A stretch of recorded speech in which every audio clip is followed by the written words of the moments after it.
Hello guys, welcome to smartness. And ഇന്ന് നമ്മൾ discuss ചെയ്യാൻ പോകുന്നത് ബീറ്റ ലാക്ടം ആൻറ്റിബയോട്ടിക്സ് ആണ്. അപ്പം ഈ ആൻറ്റിബയോട്ടിക്സിന് എന്തുകൊണ്ടായിരിക്കും ബീറ്റ ലാക്ടം എന്ന് പേരിട്ടിട്ടുണ്ടാവുക?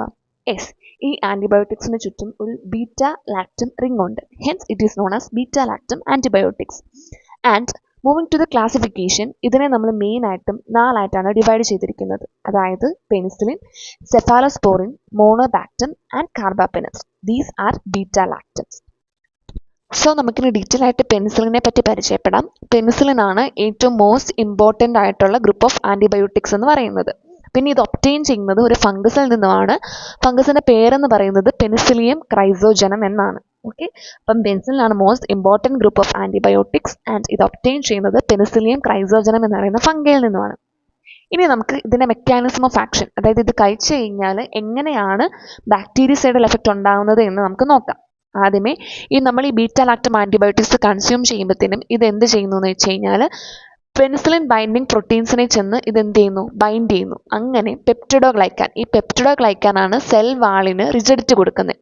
ആ പെപ്റ്റിഡോഗ്ലൈക്കാൻ്റെ സിന്തസിസിനെ ഇൻഹിബിറ്റ് ചെയ്യുന്നു. അപ്പോൾ എന്ത് സംഭവിക്കും? സെൽ വാള് വീക്കാവും. അതായത് പെപ്റ്റിഡോഗ്ലൈക്കാൻ വേണമായിരുന്നു സെൽ വാളിന് റിജിഡിറ്റി കൊടുക്കാൻ. നമ്മൾ എന്ത് ചെയ്തു? ഇത് കഴിച്ചു കഴിയുമ്പോഴത്തേനും ഈ പെപ്റ്റിഡോഗ്ലൈക്കാൻ്റെ സിന്തസിസിനെ തടയുക. അപ്പോൾ എന്ത് സംഭവിക്കും? സെൽ വോള് വീക്കാവും. സെൽ വോള് വീക്കാകുമ്പോഴത്തേനും എന്ത് ചെയ്യും? സെൽ വോൾവ് പതുക്കെ ലൈസിസ്, അതായത് സെൽ വോള് പതുക്കെ എന്ത് ചെയ്യുന്നു? ബ്രേക്ക് ഡൗൺ ആവുന്നു. അങ്ങനെ ബാക്ടീരിയോസൈഡൽ എഫക്റ്റ് ഉണ്ടാവുന്നു. അടുത്തത് പെനിസിലിനെ നമ്മൾ ക്ലാസിഫൈ ചെയ്തിട്ടുണ്ട്. പെനിസിലിനെ നമ്മൾ മെയിൻ എണ്ണം ക്ലാസിഫൈ ചെയ്യുന്നത് രണ്ടായിട്ടാണ്, നാച്ചുറൽ ആൻഡ് സെമി സിന്തറ്റിക്.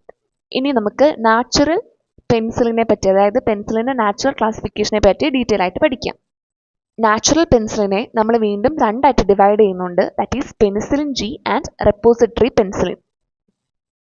അതിൽ നമുക്ക് ഈ രണ്ട് പെനിസിലിനെ കുറിച്ച് ഡീറ്റെയിൽ ആയിട്ട് പഠിക്കാം. സോ നമുക്ക് നാച്ചുറൽ പെനിസിലിനെ കുറിച്ച് ഡീറ്റെയിൽ ആയിട്ട് പഠിക്കാം. അതിൽ രണ്ടെണ്ണമാണ് ഉള്ളത്, പെനിസിലിൻ ജിയും റെപ്പോസിറ്ററി പെനിസിലിനും. അപ്പം പെനിസിലിൻ ജിക്ക് ഒരു നാരോ ആൻറ്റി ബാക്ടീരിയൽ സ്പെക്ട്രമാണുള്ളത്, അതായത് ഒരു നാരോ ആൻറ്റി ബാക്ടീരിയൽ സ്പെക്ട്രമാണ് അതിനുള്ളത്. അത് മെയിനായിട്ടും നമ്മൾ യൂസ് ചെയ്യുന്നത് ഗ്രാം പോസിറ്റീവ് കോക്കെ ഇൻഫെക്ഷനും gram positive cocci and bacilli ഇൻഫെക്ഷനും അതേപോലെ തന്നെ ഫ്യൂ ഗ്രാം നെഗറ്റീവ് കോക്കെ ഇൻഫെക്ഷനുമാണ് നമ്മൾ മെയിനായിട്ട് അത് യൂസ് ചെയ്യുന്നുണ്ടാവുന്നത്. മനസ്സിലായല്ലോ? അതിനൊരു നാരോ ആൻറ്റി ബാക്ടീരിയൽ സ്പെക്ട്രമാണ് മെയിനായിട്ട് നമ്മൾ യൂസ് ചെയ്യുന്നത്. ഗ്രാം പോസിറ്റീവ് കോക്കെ ആൻഡ് ബാസിലെ ഇൻഫെക്ഷനും അതേപോലെ തന്നെ വളരെ ഫ്യൂ ആയിട്ടുള്ള ഗ്രാം നെഗറ്റീവ് കോക്കെ ഇൻഫെക്ഷനുമാണ്. ഇനി ഇതിൻ്റെ റെസിസ്റ്റൻസ്, ചില ഓർഗാനിസംസ്, അതായത് സ്റ്റെഫൈലോകോക്കി പോലുള്ള ഓർഗാനിസം എന്ത് ചെയ്യുന്നു? അതൊരു പെനിസിലിനേസ് പ്രൊഡ്യൂസ് ചെയ്യുന്നുണ്ട്.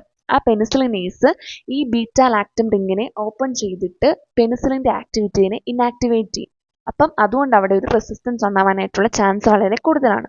ഒന്നുകൂടെ പറയാം, സ്റ്റെഫൈലോകോക്കി പോലുള്ള ഓർഗാനിസംസ് പെനിസിലിനേസ് എന്ന് പറയുന്ന ഒരു ബീറ്റ ലാക്ടമേസ് പ്രൊഡ്യൂസ് ചെയ്യുന്നു. അത് ബീറ്റ ലാക്ടം റിങ്ങിനെ ഓപ്പൺ ചെയ്യുന്നു. അങ്ങനെ പെനിസിലിനെ ഇനാക്ടിവേറ്റ് ചെയ്യുന്നു. So moving to the pharmacokinetics of penicillin G. Penicillin G is easily destroyed by gastric juice. അതായത് ഫുഡ് പെനിസിലിൻ ജിയുടെ അബ്സോർപ്ഷനിൽ ഇൻ്റർഫിയർ ചെയ്യുന്നുണ്ട്. അതുകൊണ്ട് തന്നെ നമ്മൾ ഫുഡ് കഴിച്ച് 2 hours ശേഷമേ പെനിസിലിൻ ജി കൊടുക്കാവുള്ളൂ. അതേപോലെ ഇതിൻ്റെ ഹാഫ് ലൈഫ് എന്ന് പറയുന്നത് 13 minutes ആണ്. ഇതിൻ്റെ എക്സ്ക്രീഷൻ നടക്കുന്നത് കിഡ്നി കൂടെയാണ്. പിന്നെ ഇതൊരിക്കലും ബ്ലഡ് ബ്രെയിൻ ബാരിയറിനെ ക്രോസ് ചെയ്യുന്നില്ല. പക്ഷേ എന്തെങ്കിലും ഇൻഫ്ലമേഷൻ ഉണ്ടാകുന്ന സമയത്ത് CSF, അതായത് നമ്മുടെ സെറിബ്രോ സ്പൈനൽ ഫ്ലൂയിഡിൽ അതിൻ്റെ കോൺസെൻട്രേഷൻ മെയിൻറ്റെയിൻഡ് ആയിരിക്കും. അപ്പോൾ അതാണ് അതിൻ്റെ ഫാർമക്കോകൈനറ്റിക്സ്. ഇത്രേ ഉള്ളൂ. അതായത് ഗാസ്ട്രിക് ജ്യൂസ് ഈസിലി ഡിസ്ട്രോയ് ആവും. അതുകൊണ്ട് ഫുഡ് ഇതിൻ്റെ അബ്സോർപ്ഷനായിട്ട് ഇൻ്റർഫിയർ ചെയ്യുന്നു. അതുകൊണ്ട് തന്നെ ഫുഡ് കഴിച്ചതിന് 2 hours ശേഷമേ നമ്മളിത് കൊടുക്കാവുള്ളൂ. Okay, that's the pharmacokinetics of penicillin G. Next, moving to the preparation and dose. Penicillin G നമ്മൾ മോസ്റ്റ് കോമൺലി കൊടുക്കുന്നത് പാരൻ്ററലി ആണ്. ഓറൽ പെനിസിലിനും അവൈലബിൾ ആണ്. നമ്മൾ ഓറൽ പെനിസിലിൻ മെയിനായിട്ടും യൂസ് ചെയ്യുന്നുണ്ടാവുന്നത് മൈനർ ഇൻഫെക്ഷന് വേണ്ടിയിട്ടാണ്. ആൻഡ് റെപ്പോസിറ്ററി പെനിസിലിൻ, നമ്മൾ ഓൾറെഡി റെപ്പോസിറ്ററി പെനിസിലിൻ എക്സാമ്പിൾസ് ഉണ്ടായിരുന്നു, procaine penicillin and benzathine penicillin. ഈ രണ്ട് പെനിസിലിനുമാണ് ഉള്ളതിൽ ലോങ് ആക്ടിങ് പെനിസിലിൻ എന്ന് പറയുന്നത്. അത് നമ്മൾ കൊടുക്കുന്നത് ഡീപ്പ് IM ആയിട്ടാണ്. Deep IM slowly from the site ആണ് നമ്മളിത് പ്രൊവൈഡ് ചെയ്യുന്നുണ്ടായിരിക്കുന്നത്. So next we are moving to adverse effect, ഇല്ലെന്നുണ്ടെങ്കിൽ സൈഡ് എഫക്റ്റ്. പെൻസിലിൻ കഴിച്ച് കഴിയുമ്പം നമ്മൾ മോസ്റ്റ് കോമൺലി കാണപ്പെടുന്ന അല്ലെങ്കിൽ പൊതുവെ കാണപ്പെടുന്ന ഒരു സൈഡ് എഫക്റ്റ് എന്ന് പറയുന്നത് ഹൈപ്പർ സെൻസിറ്റിവിറ്റി, ഇല്ലാന്നുണ്ടെങ്കിൽ അലർജിക് റിയാക്ഷൻസ് ആണ്. അതെന്ത് ചെയ്യുന്നു? നമ്മുടെ സ്കിന്നിൽ റാഷസ് ഉണ്ടാക്കും, ഫീവർ, സെറം സിക്നസ്, ഡെർമറ്റൈറ്റിസ് ഒക്കെ ഉണ്ടാകുന്നു. അപ്പം നമ്മൾ മെയിനായിട്ടും ചെയ്യുന്നുണ്ടാവുക എന്ന് പറയുന്നത് നമ്മൾ ഈ പെൻസിൽ കൊടുക്കുന്ന അഡ്മിനിസ്റ്റർ ചെയ്യുന്നതിന് മുന്നേ തന്നെ നമ്മളൊരു ഇൻട്രാഡെർമൽ സെൻസിറ്റിവിറ്റി ടെസ്റ്റ് നമ്മൾ കണ്ടക്ട് ചെയ്യും. അതായത് നമ്മൾ കൊടുക്കാനുള്ള പെൻസിലിൽ 2 to 10 യൂണിറ്റ്സ് വെച്ച് നമ്മൾ ഇൻട്രാഡെർമലി ഒരു ടെസ്റ്റ് കണ്ടക്ട് ചെയ്യും, വെദർ ആ ആള് അലർജിക് ആണോ ഇല്ലയോ എന്ന് അറിയാനായിട്ട്. അതിനുശേഷം വേണം നമ്മൾ എന്ത് ചെയ്യാൻ, പെൻസിലിൻ അഡ്മിനിസ്റ്റർ ചെയ്യാൻ. അതേപോലെ തന്നെ പെൻസിലിൻ യൂസ് ചെയ്യുമ്പം nurses are at high risk in order to develop resistance. So അതുമായിട്ടുള്ള ഡയറക്റ്റ് കോണ്ടാക്ട് നേഴ്സസ് എന്ത് ചെയ്തിരിക്കണം, അവോയ്ഡ് ചെയ്തിരിക്കണം. സോ മെയിനായിട്ടും ഉള്ള സൈഡ് എഫക്റ്റ് ഇല്ലെന്നുണ്ടെങ്കിൽ അഡ്വേഴ്സ് എഫക്റ്റ് എന്ന് പറയുന്നത് ഹൈപ്പർ സെൻസിറ്റിവിറ്റി ആണ്. പിന്നെ അതർ സൈഡ് എഫക്ട്സ് എന്ന് പറയുമ്പോഴത്തേനും മെയിനായിട്ടും ത്രോംബോഫ്ലെബൈറ്റിസ്, കൺഫ്യൂഷൻ, മസിൽ ട്വിച്ചിങ്, കോമ. പിന്നെ ഒരെണ്ണമാണ് ജാരിഷ് ഹെർഷീമിയർ റിയാക്ഷൻ എന്ന് പറയുന്നത്. അതായത് നമ്മൾ സിഫിലിസ് ഉള്ള പേഷ്യൻറ്റിന് നമ്മൾ പെനിസിലിൻ ഇഞ്ചെക്ട് ചെയ്യുവാണ് എന്നുണ്ടെന്നുണ്ടെങ്കിൽ സ്പൈറോഷീറ്റ്സ് എന്ന് പറയുന്ന ബാക്ടീരിയ പെട്ടെന്ന് ഡിസ്ട്രക്റ്റഡ് ആവുന്നു.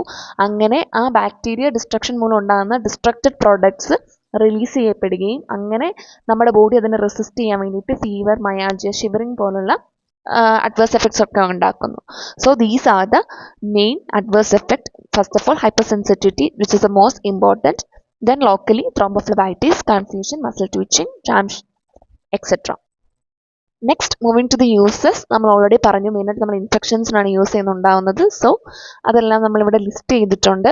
Pneumococcal, streptococcal, meningococcal, staphylococcal infections, syphilis, diphtheria, tetanus, gangrene, ഇതിനൊക്കെ നമ്മൾ എന്ത് ചെയ്യുന്നു, നമ്മൾ പെൻസിലിൻസ് ആയിരിക്കും മെയിനായിട്ടും നമ്മൾ യൂസ് ചെയ്യുന്നുണ്ടാവുക. ഇല്ലെന്നുണ്ടെങ്കിൽ ഡ്രഗ് ഓഫ് ചോയ്സ് എന്ന് പറയുന്നത് പെൻസിലിൻ ആയിരിക്കും. So moving to the conclusion, നമ്മളിന്ന് പഠിച്ചത് ബീറ്റാലാക്ടം ആൻറ്റിബയോട്ടിക്സിലും അതിൻ്റെ ഒരു ക്ലാസിഫിക്കേഷനെ പറ്റിയാണ്. ബീറ്റാലാക്ടം ആൻറ്റിബയോട്ടിക്സിലും നമ്മൾ മെയിനായിട്ട് അതിൻ്റെ ക്ലാസിഫിക്കേഷനെ പറ്റി പറഞ്ഞു. അതിനുശേഷം നമ്മൾ അതിൽ പെൻസിലിനെ ഡീറ്റെയിൽ ആയിട്ട് കണ്ടു. പെൻസിലിൻ്റെ മെക്കാനിസം ഓഫ് ആക്ഷൻ, പെൻസിലിൻ്റെ ക്ലാസിഫിക്കേഷനിൽ നമ്മൾ പെൻസിലിൻ ജി, അതായത് നമ്മൾ നാച്ചുറൽ പെൻസിലിനെ പറ്റി പറഞ്ഞു. അതിനെപ്പറ്റി നമ്മൾ മെയിനായിട്ടും ഡീറ്റെയിൽ ഡിസ്കസ് ചെയ്തത് resistance, pharmacokinetics, preparation and dose, adverse effect and use. ഇത്രയാണ് നമ്മൾ പറഞ്ഞത്. I think this class was useful.